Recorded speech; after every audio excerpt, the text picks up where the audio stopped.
played The Sims? Yeah. Well, this may be familiar to you then. I am God. I made your whole neighborhood with just one click and decorated your house with care. You that is him, your avatar Sim, has every chance to be happy. And I that is the infinite spirit has given you that is him all of this. And all of this I have taken away. He does not know it, but he has lived many lives before.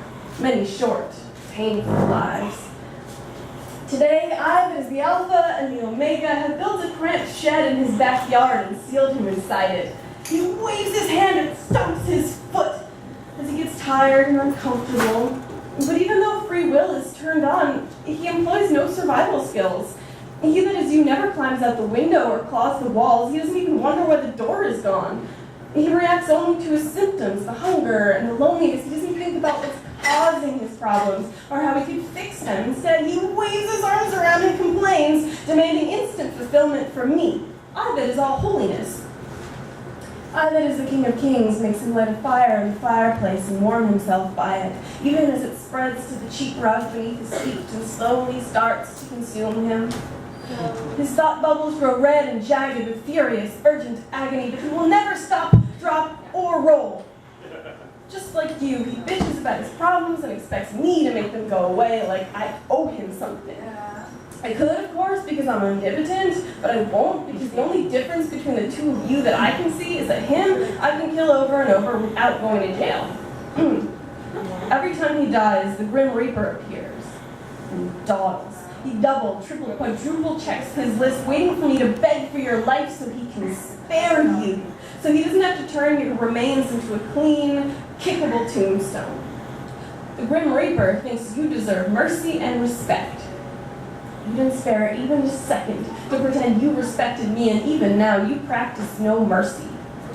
So tomorrow, after seeing you with her everywhere I go, I that is the Almighty will make him that is you dive into his pool, and then I will remove the ladder. He will drown without a word. And tomorrow, after everyone tells me again just how wonderful she is, I that is divine providence will lock him in his bedroom and watch him slowly starve to death, pissing on the floor and moaning the whole time. And tomorrow, when I have to hear you fucking her through the walls again, him that is you will attempt to fix his broken, sparking computer. He will be electrocuted and sizzle himself from this world into the next. And tomorrow, when the Grim Reaper arrives to collect what's left of you, I will add your headstone to my rapidly growing graveyard and leave you to rot. Woo! Yay, graveyard! So it was fun to have those kids here, but I'm really glad they left. Dude, you're telling me. I was like, I'm about to drop the F-bomb up in here. A lot.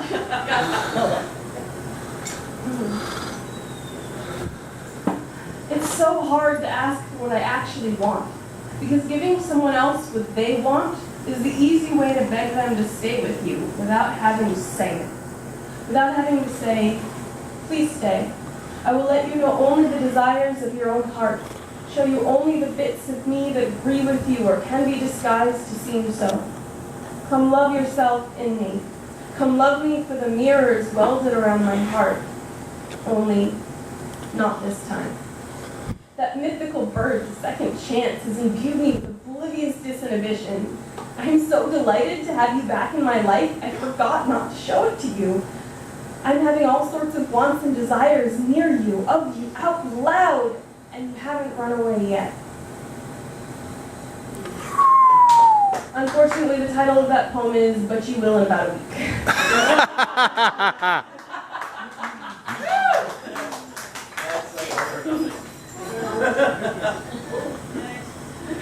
Yeah. Control the Right, yeah. So- Basically, the Portland streets are littered with your cast-offs. Well, not littered, but all I can say is I've done far too much internet dating. Okay. Dude, that's a theme around here. Yeah, okay. Well, in that case, then maybe I should do that poem. I have this poem that I wrote a while back about all the things I hate about other people's OkCupid profiles. It's Tinder around here. Oh well. Well, anybody want to hear the okay? Yes, yes. Swipe left, swipe right. It's okay. To the straight men of OkCupid, I offer this advice. If you are wildly age inappropriate, I don't want to meet you, talk to you, or see that you've been looking at my profile. It's creepy. I don't mind if you jack off to my profile, just have the courtesy to go incognito while you do it. If your profile picture is of an inanimate object, your back is turned, your face is not clearly evident in the photo, I won't even bother looking at your profile because I already know you're either ugly or have no self-esteem, which is basically the same thing. Also, if your picture features you shirtless or holding alcohol or drugs, I won't look at your profile because I already know you're a dumbass. Puts those pictures of themselves holding a bomb. If any of your pictures feature you with a girl who's obviously not related to you, why the hell are you even here? Oh, that's right. You're trying to seem desirable by implying that many women find you attractive and want to pose next to you in photos. Wrong. We know she either dumped you as a friend or had no idea who you were. And if you couldn't figure out how to take a picture without that cell phone or camera in it, I know that you either don't understand mirrors and how they work, or your arm isn't strong enough to hold a phone at arm's length, and or you don't have the patience to take more than one photo. Either way, you're not worth my time. If your description of yourself includes any kind of, oh, I can't describe myself in such a small space, you're a coward. Frankly, if you don't know who you are, I don't want to know who you are either. Oh, are you a free spirit? Then you certainly wouldn't want me to pin you down by sending you a message, would you? If the message you send me is monosyllabic, generic, or anything along the lines of get off my internet and onto my dick, I will not answer it. Seriously, does that ever work? Rhetorical. If the grammar and punctuation in your profile or message is something an 8th grader should be ashamed of, you definitely don't want to meet me, because I will force teach you the difference between colons and semicolons and why misusing apostrophes means you're paying for dinner. Normally I'd go Dutch. And finally, if your profile claims that changing compromiser for suckers, fuck off. You're an arrogant bastard, nobody likes you. So straight men of OkCupid, you now have officially been warned and there are no more excuses. Pull it together, act like a human being, or get the fuck off my internet. Yeah.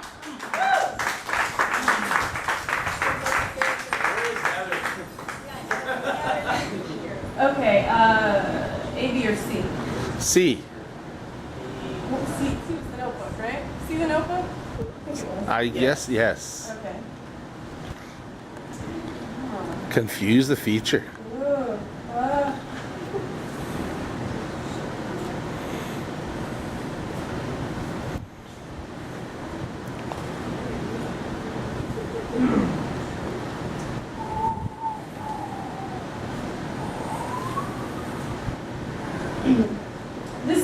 I'd like your feedback on this because it's cute, but I don't know if it's worth expounding on. So please, I would love to hear what everybody thinks of this one. Like a notebook.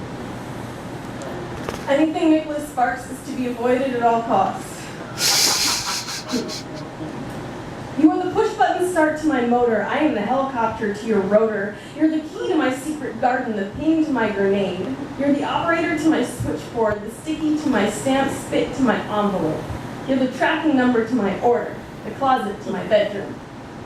You're the needles to my yarn. You make something of me, even if it's maybe full of holes. You're the compressed air to my keyboard, the nitrogen to my oxygen, the grate to my Alexander, and the Da Vinci to my Leonardo. Or the splinter, as the case may be. You are the REM to my sleep, and you haunt it. You are the gavel to my docket, the ash and the lamp to my lava, the lid to my mug, the credit to my debit. You are the mirror to my changing room, the atmosphere to my gravity. You are the flint to my tinder, working on setting me aflame. You are the rod to my lightning, the pull tab to my parachute, the hay to my clover. You are the click wheel to my mouse. The lens to my telescope, the rope to my cliff, the peanut butter to my wheat bread. I will give up on you when Batman gives up. That is to say, never. You are the hot girl to my green lantern, the green arrow to my black canary, the ink to my page. You are the nozzle to my spigot, the map to my science, the joint to my tendon. I am the lungs to your heart. You are the ham to my green eggs, and all the places we'll go. You are the static between my stations, the sunrise to my horizon. You're the oyster crackers to my chowder. I'm the parm to your Caesar. You and me plus ketchup and mayo equals Russian dressing. You are to me what the shell is to the hermit crab, never what the pearl is to the oyster. You are the warm happy to my sleepy, the hearth to my fire. You are also the nibbling mice to my wires and the nail to my tires. Yet also, somehow, both moon and sun to my moon and sun. And also, you're just kind of awesome. Yeah! That was a cool poem. Keep it, yes. Well, I want to hear some other feedback too, besides just yours. Okay. I'm biased. That's fine. As long as you acknowledge your bias. I say what he says. There's something different. Yeah? Not really different, I guess, but yeah. Well, I'm sure you've noticed there's a bit of a nerdy theme in my poems. My next gig is performing at Rose City Comic Con on September 20th. We're doing a nerd slam. I heard about that. Yeah, so come on down. There's a train that goes right there. I took it 2 weeks ago. And they won't let him back on. We'll get into that debauchery later. What was the hotel? Jupiter, that place is, Oh yeah, that place is that pretty place is cool. fucked up. You stayed at the Jupiter Hotel? Yeah, I didn't know what I was getting into. I walked in, I was like, oh, this place is cozy. Why is there condoms and lube next to my bed? I didn't realize. I was in a room there once, and there were no condoms and lube. You're kidding me? I'm not kidding you. Since you've been there, they've added. Oh. They definitely improvised. No, that sounds like an improvement. That sounds pretty good. You know, Full service hotel room. apparently they pay attention to their comment cards. Were you there a few years earlier too? Oh, no, I don't know. I was just comparing you to trash. Okay, well how about I bring the mood down now? Okay. The thing about unrequited love is that the pain is the good part. The choking, feverish nausea is the great part. The obliterating intensity is the best part. If I ever get you, I will say, you are the only one I've ever really loved, and I will be telling the truth. If I never get you, I will love the one I'm with through tunnel vision. Love with a focus tight enough to ignore what I can't have. I will pretend that you have not become my definition of love, that I do not set my heart by you. Everything I love about other people is not because it reminds me of you. I will pretend that I am not settling. I will pretend that I am not settling. I will pretend that I am not settling. If I remember one thing on my deathbed, it will be your smell. Woo!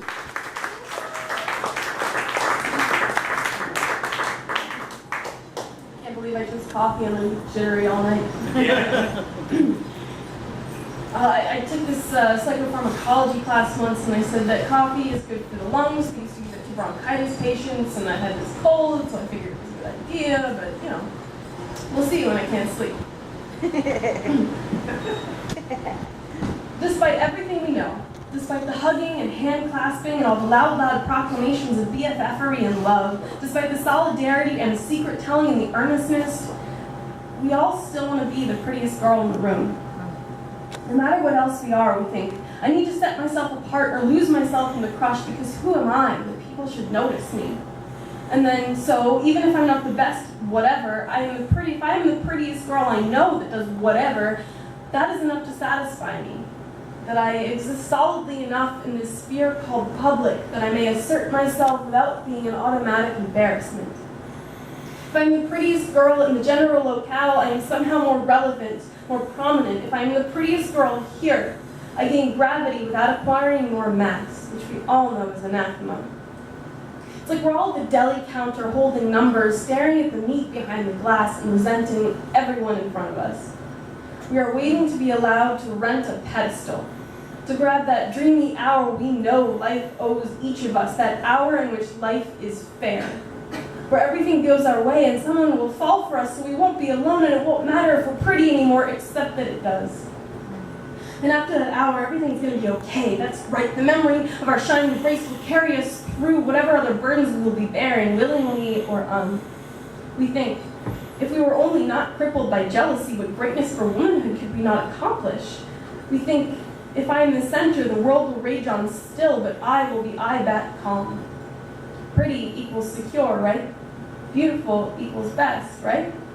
Gorgeous equals self-worth, right? Woo! You've went about 35 minutes so far, so, if you want to do a couple more, that's cool. They aren't throwing food. Not yet. Well, I mean, if they throw food, they have to buy it first, so... Yeah, so that's a plus for Maryland. Yeah, buy things from the cafe. But not hot. Full cheesecake. Not hot. Yeah, not hot. You can throw some wine at me or something, but, Yeah. And then maybe add a little cake, wine and cake if they're together. So as you notice, I did that Muses poem, so that everything is, except for the crushing loneliness, everything is wonderful. It's split into 12 chapters, one for each chapter of a Greek epic, and each of those chapters starts with a poem about Greek mythology that I was playing with. So this is the newest one that I've written, and I would also love some feedback on, because I had this whole Galatea chapter that I decided just didn't fit into the narrative. So this is Eos. She's Dawn, rosy-fingered Dawn.